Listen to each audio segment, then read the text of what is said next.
नमस्कार।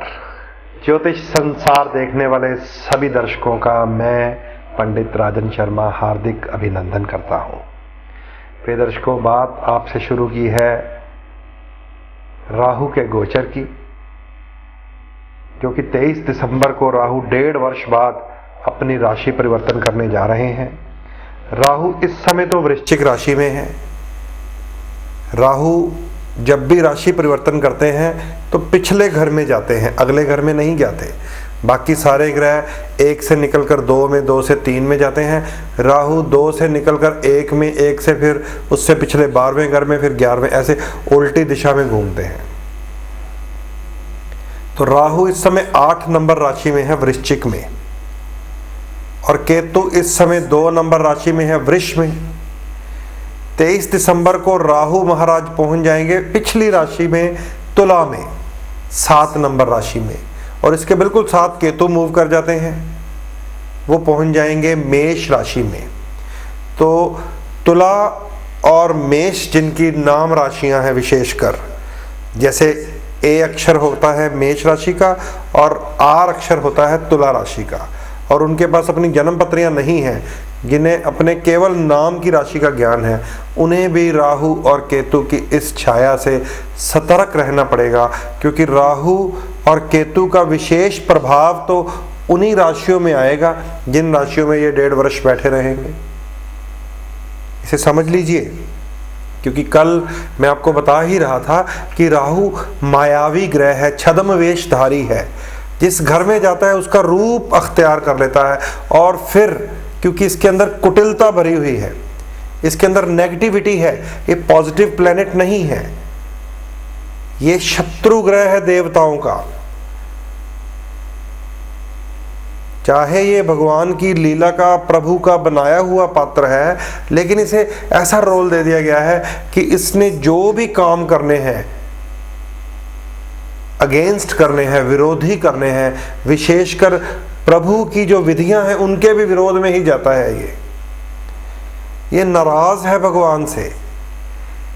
इसके अंदर ये नाराजगी है कि सागर मंथन जो किया था वो देवताओं ने और दैत्यों ने मिलकर किया था, उसमें से अमृत मिलकर निकाला था। फिर ऐसा क्यों हुआ कि देवताओं को तो अमृत पिला दिया गया और दैत्यों को विष पिला दिया गया? तो ये नाराज है, ये भगवान विष्णु से ही नाराज है।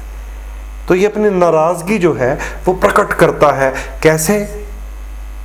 नेगेटिव काम करके, नकारात्मक काम करके, नुकसान पहुंचाकर, लोगों का दिमाग हेर फेर करके, खराब करके राहु ग्रह करता है। और जिन लोगों के ऊपर राहु या केतु की महादशा चल रही होती है, उन्हें जो मैं ये बातें बता रहा हूं, उनकी जिंदगी में प्रैक्टिकली लाइव हो रहा होता है। लाइव जाना कहीं होता है, कंफ्यूज रहते हैं, कहीं पहुंच जाते हैं, मानसिक परेशानी में रहते हैं जो लोग राहु की दशा को भुगत रहे होते हैं। केतु की दशा में भटकते ही रहते हैं, भटकते ही रहते हैं, क्योंकि केतु पैर है, केतु नीचे वाला हिस्सा है, राहु सर है। इस किस्से को आप जानते ही होंगे। भगवान विष्णु जब अमृत बांट रहे थे तो राहु ने देवता रूप धारण करके सूर्य और चंद्रमा के बीच में स्थान प्राप्त किया, और वहां से प्रभु के हाथ से कुछ बूंदे अमृत की पी गया और गटक गया। और जैसे ही उसने अमृत की बूंदें पीकर अट्टहास किया, अभिमान में, अहंकार में हंसी दिखाई, सूर्य और चंद्र को पता चल गया कि ये जो अमृत पीकर अहंकार दिखा रहा है, ये देवता नहीं हो सकता। सूर्य और चंद्रमा ने बृहस्पति महाराज की तरफ इशारा किया कि ये देवता नहीं हो सकता। बृहस्पति महाराज ने हाँ में सर हिलाया कि हाँ, ये देवता नहीं है। तो सूर्य और चंद्रमा ने भगवान विष्णु को शिकायत लगा दी कि प्रभु, ये जिसने अमृत पिया है अभी अभी, जो ये अहंकार से हंस रहा है, ये देवताओं में से नहीं है। तो भगवान विष्णु ने अपना चतुर्भुज रूप प्रकट किया और सुदर्शन चक्र उस मायावी की तरफ फेंका जिसने अमृत पी लिया था, और उस सुदर्शन चक्र ने उस मायावी के दो हिस्से कर दिए। एक हिस्सा सर बन गया जिसका नाम राहु है, और एक हिस्सा धड़ बन गया, पैरों वाला हिस्सा, जिसका नाम केतु है।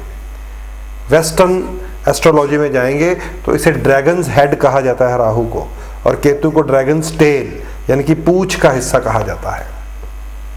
तो केतु की दशा पूंछ का हिस्सा है जो ऐसे तड़पती रहती है।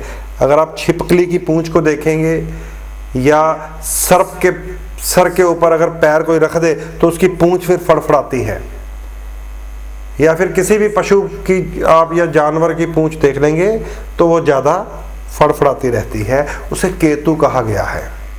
तो केतु की दशा में इंसान भटकता रहता है, और राहु की दशा में वो मानसिक परेशानियों से घिरा हुआ अपने आप को खुद ही गरक कर बैठता है। ऐसी होती है ये राहु और केतु की दशा। विशेषकर उन लोगों को पता होगा जिनको पता है कि हमारी जन्मपत्री में ये दशा चल रही है, और उन लोगों को भी खराब करते हैं ये राहु और केतु जिनके शुभ ग्रह की दशा चल रही हो और लेकिन कुंडली में उनके साथ बैठा हो ये राहु। मान लीजिए आपका चंद्रमा उच्च है, उसकी दशा चल रही है, लेकिन कुंडली में चंद्रमा राहु या चंद्रमा केतु का दोष है, तो वो चंद्रमा के 10 वर्ष भी चंद्र राहु के इस ग्रहण दोष के कारण खराब कर देता है ये राहु। तो ये ध्यान रखिएगा जो मैं बातें आपको बता रहा हूं, क्योंकि मैं कुछ ऐसे भी विचार सुनता रहता हूं कि चंद्र राहु ग्रहण दोष इस भाव में चला जाए तो शुभ देगा, इस भाव में चला जाए तो अशुभ फल देगा, इस भाव में इस राशि में राहु अपना शुभ फल देगा, इस राशि में चंद्रमा अपना शुभ फल देगा। ऐसा बिल्कुल नहीं होता दर्शकों। प्रैक्टिकल में चंद्रमा और राहु जब भी इकट्ठे होंगे तो विष बन जाता है, याद रख लीजिए, एक ग्रहण बन जाता है, एक जहर का रूप ले लेते हैं। अब वो जहर है जो, उसे चाहे आप किसी सोने की डिब्बी में बंद करके रख लें, चाहे आप किसी चांदी की डिब्बी में बंद करके रख लें, चाहे आप तांबे की डिब्बी में बंद करके रख लें, चाहे लोहे की डिब्बी में बंद करके रख लें, चाहे शीशे की डिब्बिया में बंद करके रख लें, विष तो विष रहेगा। अब ये सोना चांदी लोहा तांबा क्या है? सोना मतलब ये कि चंद्रमा और राहु अगर बृहस्पति की धनु और मीन राशियों में हुए तो भी विष का विष रहेगा। चांदी का मतलब ये चंद्रमा और राहु चाहे शुक्र की वृषभ और तुला राशियों में रहें तो भी ये विष का विष रहेगा। तांबे का मतलब ये चंद्रमा और राहु चाहे मंगल की मेष वृश्चिक और सूर्य की सिंह राशियों में रहें तो भी ये विष का विष रहेगा।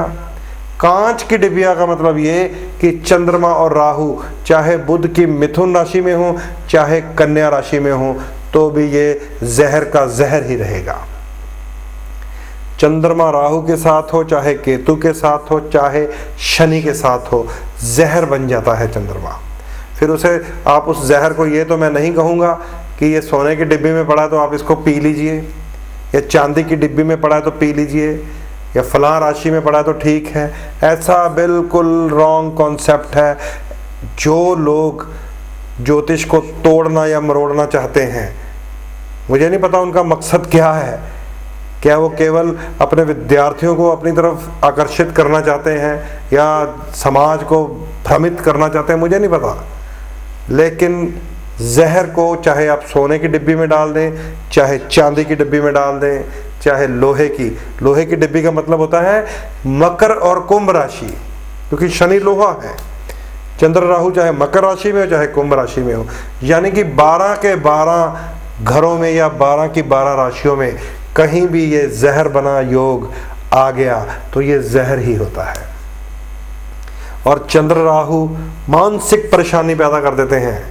मेंटल डिस्टर्बेंस मैंने उन लोगों को देखी है, विशेषकर चंद्र राहु अगर अष्टम भाव में हो, अगर छठे भाव में हो, अगर 12वें भाव में हो, अगर लगन में हो, तो मैंने सुसाइडल टेंडेंसी देखी है। आत्मघात करने वाले लोग होते हैं वो, जिनका चंद्रमा राहु के साथ मिलकर 8वें घर में चला जाए। याद रखिए, ये बहुत कीमती बातें हैं जो आपके साथ मैं साझी कर रहा हूँ। कीमती इसलिए हैं क्योंकि ये निचोड़ निकाला हुआ है।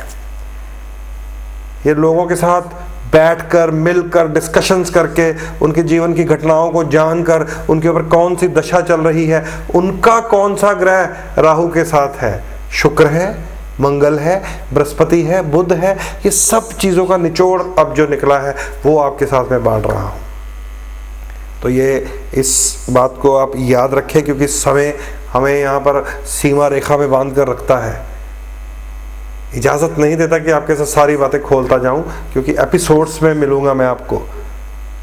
तो राहु के साथ चंद्रमा अगर जहर भरा ग्रहण दोष लगा रहा है, वो किसी भी राशि में हो, किसी भी भाव में हो, अगर उस दशा अंतरदशा में इंसान फंस गया, मान लीजिए वो चंद्र की दशा है, इसी से समझ लीजिए अगर चंद्रमा वृषभ राशि में उच्च के हैं लेकिन राहु के साथ हैं और दशा चंद्रमा की है, और कोई आपको अनजान ज्योतिषी कह दे कि ये तो उच्च के चंद्रमा की दशा है, आप सुच्चा मोती पहन सकते हैं, तो समझ लीजिए फिर रास्ता बर्बादी की तरफ जाएगा। जो जहर चंद्र राहु का दोष घोलना चाहता है वो घुल जाएगा। किसके कारण? किसी अनजान एस्ट्रोलॉजर के कारण, किसी ऐसे ज्योतिषी के कारण जिसका काम अपने स्टूडेंट्स को जानबूझकर कल्पनाशील बातों से उलझाए रखना और समाज को भ्रमित करना है। जो यहाँ से बातें आपकी और मेरी साझी हो रही हैं कि कौन से ग्रह की युति क्या प्रभाव देगी, उसके पीछे हज़ारों लोगों के साथ बैठकर, हज़ारों लोगों के साथ मिलकर डिस्कशंस, रिपोर्ट्स, रिसर्च, सारी चीज़ों का निचोड़ आपके साथ साझा किया जा रहा है। तो प्रिय दर्शकों, लगभग समय समाप्त है। राहु ग्रह के विषय में आपके साथ जो बातें साझी हो रही हैं उसे अवश्य ही समझते जाइएगा। और ये अपनी जन्मपत्री में देख लीजिए कि अगर वो किसी भी ग्रह के साथ है, किसी भी ग्रह के साथ है, वो ऐसा प्रभाव देता है कि उस ग्रह की शक्ति को ख़राब कर देता है। उसके लिए आपको अपनी जन्मपत्री को दिखाकर इस राहु के दोष को खोलना पड़ेगा, समझना पड़ेगा, इससे बचने के तरीके जानने पड़ेंगे, और फिर किस प्रकार आप अपने त्रिकोण को मजबूत रखें। त्रिकोण मतलब सेहत, गृहस्थी और भाग्य। सेहत मतलब प्रथम भाव, गृहस्थी मतलब संतान का पंचम भाव, भाग्य मतलब आपका नवम भाव, जिसे ब्रह्मा विष्णु महेश कहा जाता है, जिसे लक्ष्मी सरस्वती कालिका कहा जाता है, जिसे शुभ त्रिकोण कहा जाता है। उनके ग्रहों की स्थिति को समझना पड़ेगा, उन्हें किस प्रकार मजबूत करना है, राहु केतु से परहेज रखना है, और अपने लगन के शत्रुओं को किस प्रकार आपने ट्यून करना है। इन सब चीज़ों को कुल मिलाकर ज्योतिष के उपाय कहा जाता है। इन सब उपायों को समझने के लिए, जानने के लिए, आपकी कुंडली कैसी है, उसमें ये राहु की क्या स्थिति है, गोचर में आकर राहु क्या करेगा, ये सब जानने के लिए आप मुझसे मिल सकते हैं। स्क्रीन पर आ रहे इस नंबर के ऊपर डायल कीजिए। इस नंबर से आपको अपॉइंटमेंट सिस्टम, टेलीफोनिक अपॉइंटमेंट या किसी भी प्रकार से आप कोई जानकारी हासिल करना चाहते हो तो इस नंबर से आप अपॉइंटमेंट लेकर मुझसे मिल सकते हैं। यही संदेश देता हुआ आज अपनी वाणी को यहीं रोक रहा हूँ। कल फिर इसी विषय को आगे चलाऊंगा।